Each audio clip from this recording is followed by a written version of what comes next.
viwe nanyi nyote na viwe rohoni mwako. Karibuni katika ibada hii ya misa ikiwa ni Dominika ya 7 ambayo tunaadhimisha ujio wa Roho Mtakatifu juu ya mitume. Tunaomba katika ibada hii na Mungu atutashe huyo Roho Mtakatifu atupe ujasiri wa kuendelea kumshuhudia katika maisha yetu ya imani.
Somo katika kitabu cha Matendo ya Mitume. Siku ya Pentekoste ilipowadia, wote walikuwapo mahali pamoja. Mara uvumi ulitoka mbinguni kama upepo mkali, ukaijaza nyumba yote walimokaa. Na ndimi kama za moto zikawatokea, zikagawanyika na kutua kwa kila mmoja wao. Wote wakajazwa Roho Mtakatifu na wakaanza kusema lugha nyingine kama Roho Mtakatifu alivyowajalia kunena. Huko Yerusalemu walikaa Wayahudi, watu wacha Mungu wa kila taifa lililoko chini ya mbingu. Basi uvumi huu ulipotukia, wengi walikutana, wakashikwa na mshangao kwa sababu kila mmoja wao aliwasikia wanasema lugha yake mwenyewe. Wote walishtuka na kwa mshangao waliuliza, hao wote wanaosema si wa Galilaya? Kwa namna gani kila mmoja wetu anaisikia lugha aliyozaliwa nayo? Sisi Wapati, wa Media, wa Elami, nasi tukao Mesopotamia, Judea na Kapadokia, Ponto na Asia, Firigia na Pamfilia, Misri na wilaya za Libya kuelekea Kirene, pia wageni waliotoka Roma, Wayahudi na waongofu, Wakrete na Waarabu, sote tunawasikia wakisema kwa lugha zetu matendo makuu ya Mungu. Neno la Bwana.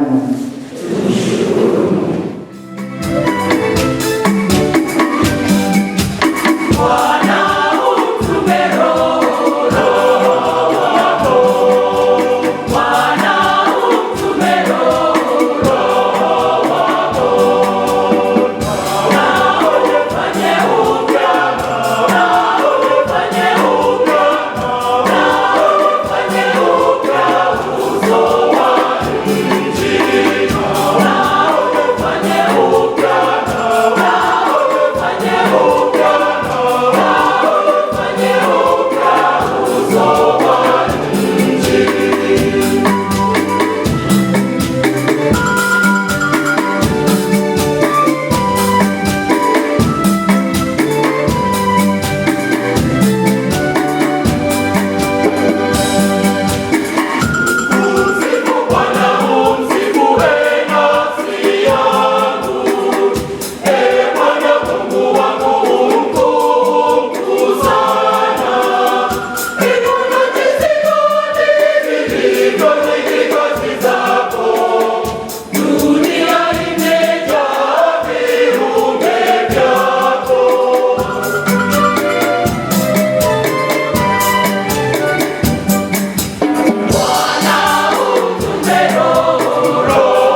isipokuwa katika Roho Mtakatifu. Vipaji vya Roho ni mbalimbali, lakini Roho ni mmoja. Huduma ni mbalimbali, lakini Bwana ni mmoja. Matendo ni mbalimbali, lakini Mungu ni mmoja, atendaye yote katika wote. Kila mmoja hupewa ufunuo wa Roho kwa manufaa ya wote. Kristo ni kama mwili. Mwili ni mmoja wenye viungo vingi, lakini viungo vyote vya mwili huo, ijapo ni vingi, hufanya mwili mmoja. Kwa maana sisi zote tumebatizwa kwa Roho mmoja kuwa mwili mmoja, bila tofauti baina ya Wayahudi na Wagiriki, au baina ya watumwa na watu huru. Nasi sote tumenyweshewa Roho mmoja. Neno la Bwana. Sequence.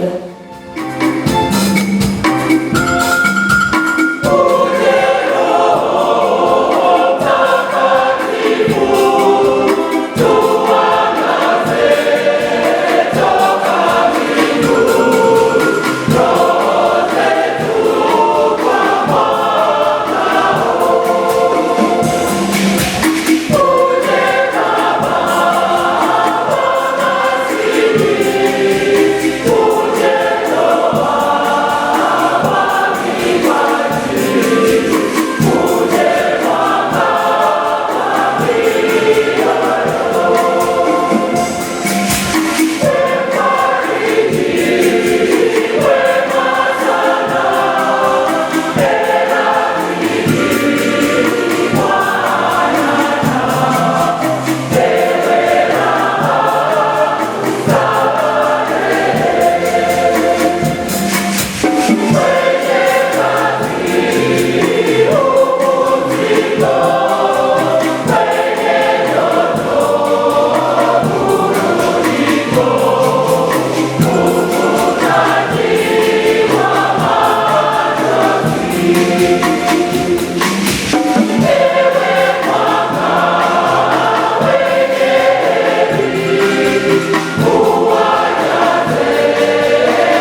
Najua kuna watu katika ulimwengu wa sasa wanasema kwamba kanisa Katoliki halina Roho Mtakatifu, na ningependa kuhakikishia kwamba from the evidence we have heard from Father Evaristus, he has read Kiswahili, amesoma Kiswahili.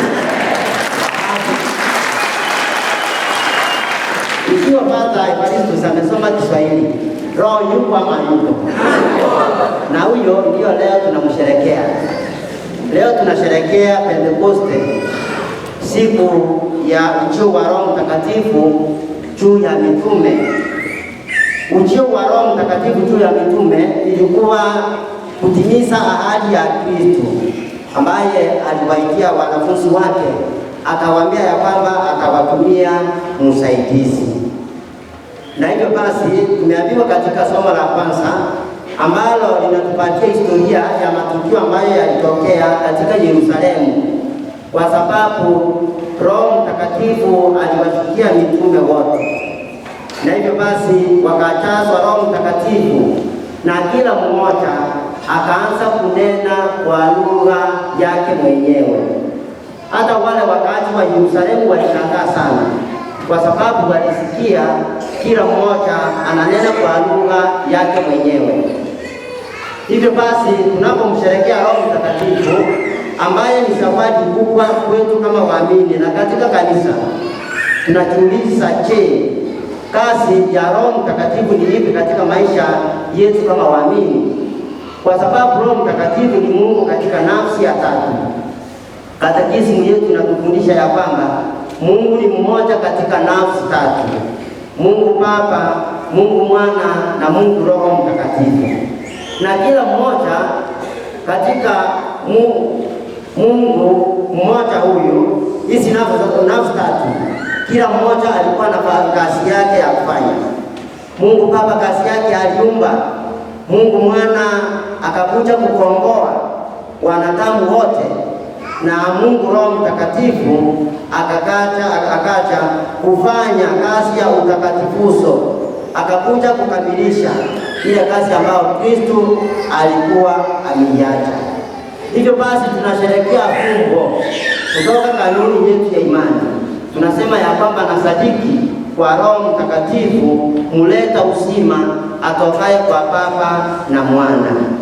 Ukisoma katika Ekaristi ya 4 ambayo mara nyingi tunaitumia katika misa, tunasema ya kwamba yeye alimutuma Roho Mtakatifu awe kama malimbuko kwa waamini wote, ya kwamba wote ambao wanamwamini aliwatumia Roho Mtakatifu awe malimbuko.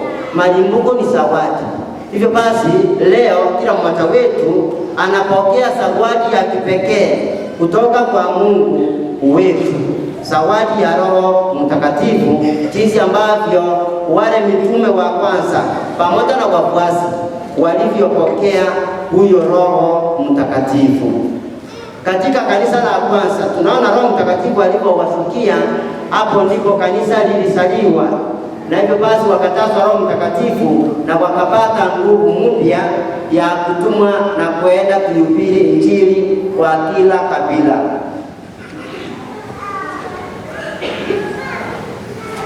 So the first reason why we celebrate the Holy Spirit, tunaambiwa ya kwamba Roho Mtakatifu anaunganisha lugha zote za makabila wote hapa duniani, kwa sababu ingawaje katika somo la kwanza jinsi ambavyo tumesikia walikuwa wanaongea katika lugha tofauti, walikuwa na misheni moja ya kuyatangaza matendo makuu ya Mungu, ya kwamba kanisa lilisaliwa upya, na hivyo basi wakatumwa waende kuhubiri Injili kwa kila kiumbe. Kanisa ambalo lilisaliwa ni moja, Katoliki na la mitume. Hivyo basi hizo alama 4 ambazo huwa tunasikili katika kanuni yetu ya imani, tunajua ya kwamba ingawaje lugha ni mingi, lakini Roho Mtakatifu anajaribu kuunganisha watu ambao wananena lugha tofauti wakiwa katika misheni moja ya kumshuhudia Kristo na kuhubiri Injili. Kanisa ambalo lilisaliwa pia ni Katoliki kwa sababu linapatikana popote duniani. The Holy Catholic Church is universal because it's found all over the world. Ingawaje lugha ni mingi, ingawaje makabila ni mengi, lakini kanisa hili linapatikana katika ulimwengu mote. Kanisa Katoliki ni la mitume, ya kwamba baada ya kuwatuma rasmi mitume wake aliwakabidhi mamlaka ya kuliongoza kanisa. There is apostolic succession in the church. Kwa basi nasi tunaalikwa basi tuweze kuyafahamu hayo, ya kwamba kanisa ambalo lilizaliwa ni moja takatifu, Katoliki na la mitume.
Bwana, tunakuomba utujalie ili kama alivyoahidi mwanao Roho Mtakatifu atufunulie zaidi siri ya sadaka hii, na kwa huruma yake atufumbulie kweli yote kwa njia ya Kristo Bwana wetu. Bwana awe nanyi. Inueni mioyo. Tumshukuru Bwana Mungu wetu. Kweli ni vema na haki, tendo la kufana la kuleta wokovu. Tukushukuru wewe daima na popote. Bwana Baba uliye mtakatifu, Mungu mwenyezi wa milele, leo umetimiza fumbo la Pasaka na kuwajalia Roho Mtakatifu wale uliowafanya kuwa wanao na kuwaunganisha na mwanao pekee. Hapo mwanzo wa kanisa, huyo Roho Mtakatifu aliwafundisha mataifa yote kumjua Mungu, akasiunganisha lugha mbalimbali za watu katika kuungama imani moja. Kwa sababu hiyo, katika upeo wa furaha ya Kipasaka, ulimwengu mzima unashangilia, lakini pia nguvu za mbinguni na majeshi ya malaika wanaimba utenzi wa utukufu wake wakisema bila mwisho.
Kwa hiyo Bwana, tunakuomba huyo Roho Mtakatifu apende kuvitakatifuza vipaji hivi ili viwe mwili na damu ya mwanao mpenzi Yesu Kristo,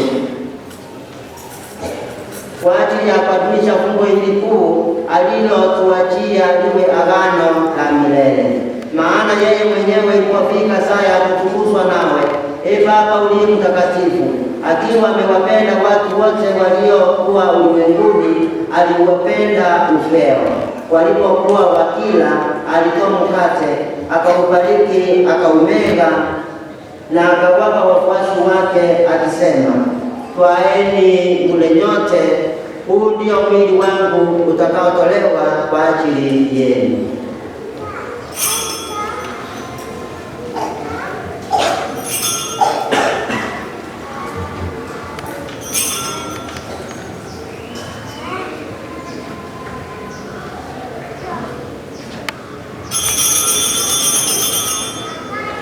Vivyo hivyo baada ya kula akachukua kikombe kilichojaa divai, akashukuru na akawapa wafuasi wake akisema, twaeni mnywe nyote, hiki ndicho kikombe cha damu yangu damu ya agano jipya na la milele itakayomwagika kwa ajili yenu na kwa ajili ya wengi kwa maondoleo ya dhambi.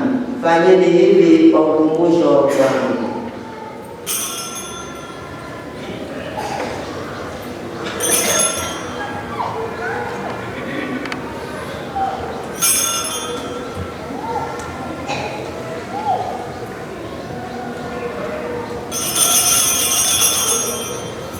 Fumbo la imani.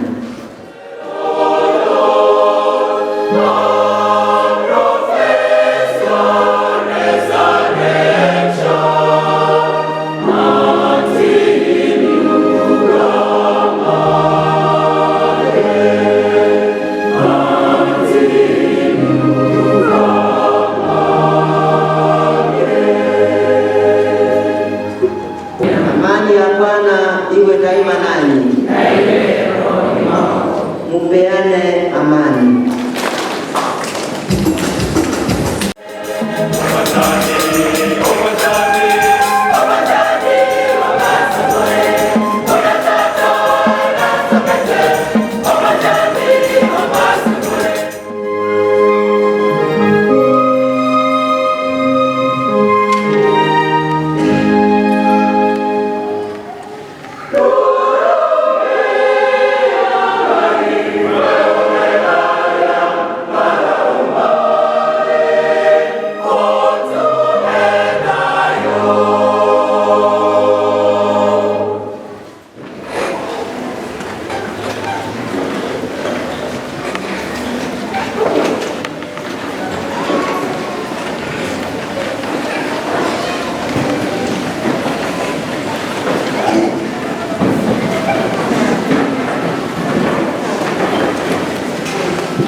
wakaanza kusema matendo makuu makuu ya Mungu. Haleluya.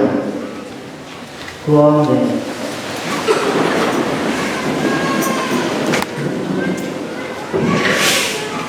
Ee Mungu unayelijalia kanisa lako mabati ya mbinguni, uilinde ndani yetu neema yako na kipaji cha Roho Mtakatifu ulichotumiminia kistawi daima ndani yetu, nacho chakula cha kiroho kitufae kutuletea kwa wingi ukombozi wa milele kwa njia ya Kristo Bwana wetu. Amina. Naomba tusimame hivyo, wanakwaya wimbo mmoja.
ajili ya kutuimbia vizuri. Wameimba lugha zote, lugha zote. Makofi Bwana.